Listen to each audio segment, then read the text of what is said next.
नाज़रीन ख़बर आहे इलेक्शन वर्क के हवाले से सरदार अहमद अली खान बंगवार पाकिस्तान पीपल्स पार्टी के उम्मीदवार सरदार मीर महबूब अली खान बिजरानी PS 6, सरदार गुलाम आबिद खान सुंदरानी PS 5, मीर शब्बीर अली खान बिजरानी इन 192 जो उम्मीदवार के हक़ में ऐलान किया है। PP अगवान सरदार मीर महबूब अली खान बिजरानी, सरदार गुलाम आबिद खान सुंदरानी, मीर शब्बीर अली खान बिजरानी, राजा मीर गौसपश खान बिजरानी, सरदार ज़ादा मीर ज़रियाब अली खान बिजरानी जनरल इलेक्शन में हिमायत हासिल करने लाइ गोठ गौसपश खान बंगवार सरदार अहमद अली खान बंगवार वटि वॾे काफ़िले की सूरत में पहुता।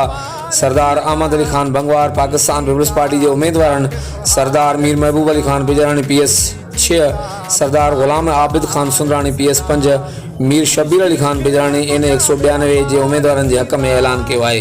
हर वक्त आगाह लाइ ॾिसंदा रहो JTN वेब न्यूज़। तुझी जीता मुखालिफ हार दिसंदा, तुझी जीता मुखालिफ हार दिसंदा।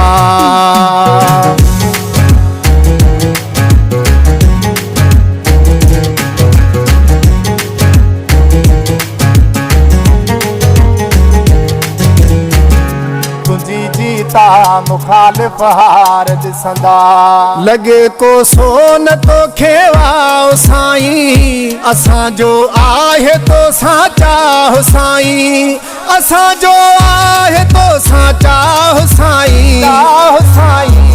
तोले जिंद जान विछाणा वार थींदा, तोले जिंद जान विछाणा वार थींदा।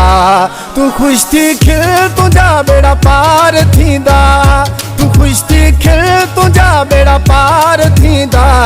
तुझी जीता मुखालिफ हार दिसंदा, तुझी जीता मुखालिफ हार दिसंदा।